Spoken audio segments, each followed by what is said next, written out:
안녕하세요. Do Your Own Research 도오리입니다. 미국 시간으로 12월 15일 수요일 미국 주식 이야기 해보는 시간 갖겠습니다.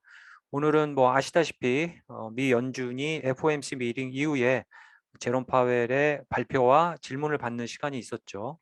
미국 앞으로의 경제 기조하고 유동성을 얼마나 더 이제 테이퍼링 할 것인지, 그리고 이자율 상승을 어떻게 해 나갈 것인지에 대한 그런 발표에 온 시장의 촉각이 곤두선 오늘 하루였습니다.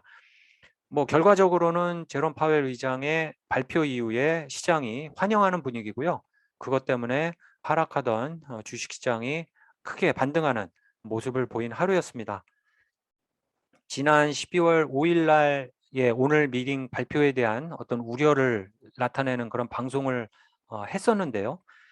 이 방송 때 제가 2018년도에 제롬 파웰이 갑자기 이자율을 올리면서 주식시장에 하락 공수선을 주도한 그런 것을 말씀을 드렸는데, 그것은 없는 하루였습니다. 일단 2022년도는 지금 상황에서는 좀 안심해도 되는 그런 상황이 됐고, 일단 제가 말씀드렸던 12월 5일 날 이후에 깜짝 상승 며칠 있고, 그다음에 이 연준 미팅 때문에 주식시장이 쭉 하락을 할 것이다, 불안한 감을 계속 비칠 것이다 라는 말씀을 드렸는데, 그거는 좀 맞았던 것 같습니다. 그래서 최근 뭐 며칠이 계속 기술주와 중소형주들을 중심으로 하락하는 추세를 보였었는데, 오늘 제롬 파웰이 폭탄은 터뜨리진 않았습니다. 그리고 시장을 떠받치는 듯한 그런 발언을 했기 때문에 시장이 상당히 큰 폭으로 반등하는 그런 하루였습니다. 보시다시피 모든 지수가 그 제롬 파웰 의장의 발표 이전에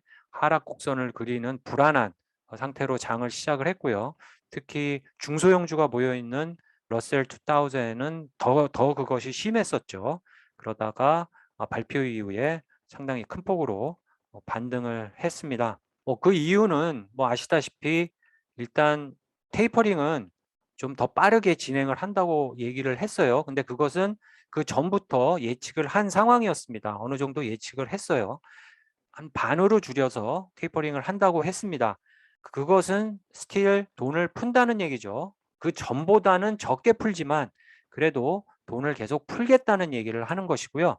그리고 이자율 상승에 대해서는 테이퍼링이 끝나는 3월까지 이자율 상승은 없을 것이다 라고 얘기를 했고, 2022년도에 한 3번에 걸쳐서 이자율을 상승을 할 것인데, 그것도 한 해 동안 한 0.9% 정도까지만 이자율을 상승할 것이다라고 얘기를 했고요. 그리고 롱텀을 보더라도 한 2.5%에서 3%가 안 되는 수준으로 장시간에 걸쳐서 서서히 이자율을 올리겠다고 발표를 해서 시장이 상당히 환호를 한, 막말로 얘기해서 뽕을 맞은 그런 하루였습니다. 이런 일부러 이렇게 시장을 떠받치는 인플레이션인데도 불구하고, 재미난 것은 제롬 파웰이 인플레이션이 트랜지토리라고 얘기를 해왔었죠.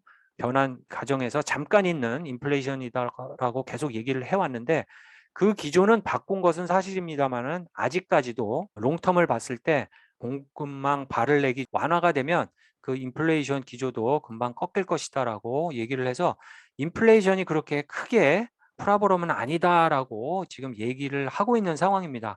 그렇지만 많은 전문가들이나 시장은 인플레이션에 대한 우려가 큰 것은 사실입니다. 내년부터는 일단 월세 값이 크게 오를 전망이고요.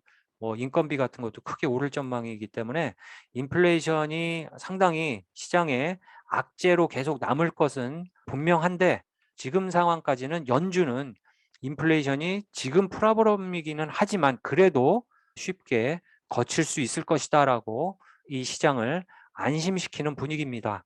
그게 왜 그럴까요? 저 개인적으로 생각을 해보건데, 내년 2022년에 있을 중간선거를 좀 의식한 그런 정치적인 의도는 아닌가 하는 그런 의심도 저는 개인적으로 해보고 있습니다. 그리고 이런 식으로 인플레이션 우려라든가 이런 것을 이렇게 돈을 계속 푸는 것으로 떠받치게 되면 나중에 크게 디플레이션이 오게 되면 그 충격파는 더 커질 것이고요. 그리고 그게 더 오래 갈 것이라고 전문가들이 얘기를 하고 있습니다. 그것을 일찍부터 좀 대비를 하는 게 좋을 것 같아요. 그래서 일단은 최소 3개월까지는 시간을 좀 번 것 같습니다. 제 생각에는. 그래서 12월 달에도 매도세가 좀 더 이어질 것 같아요. 왜냐하면 앞으로 2022년도에 부자 증세가 있기 때문에 이 부자들이라든가 기관에서 세금을 덜 내기 위해서 좀 매도를 12월 달에도 좀 더 이어 나가지 않을까 그렇게 생각을 하고 있고, 그리고 12월 말부터는 그것이 이제 매수세로 좀 돌아서지 않을까 그렇게 생각을 제 개인적으로 보고 있는데요. 일단 저는 3월까지 어떤 상승장이 좀 이어지고 포트폴리오가 지금 많이 빠진 중소형주라든가 기술주들이 좀 오른다면 리밸런싱 하면서 좀 장기적으로 그 시장의 큰 충격파를 대비하는 그런 시간으로 생각을 할까 합니다. 반면에 가상화폐 시장은 아무래도 인플레이션 해지 쪽으로 생각을 해볼 수 있기 때문에 이자율이 좀 안 오르고 덜 오른다는 것이 상당히 암호화폐 시장, 비트코인 쪽에서는 호재일 것 같아서요. 그 두 개를 좀 잘 비교하면서 자산을, 올로케이션을 리밸런싱을 하는 그런 기회로 삼아야 되지 않을까 개인적으로 생각을 해보고 있습니다. 여러분들은 어떻게 생각하십니까? 오늘 제롬 파웰의 발표 이후에 시장이 상당히 반기는 모습을 보였는데요.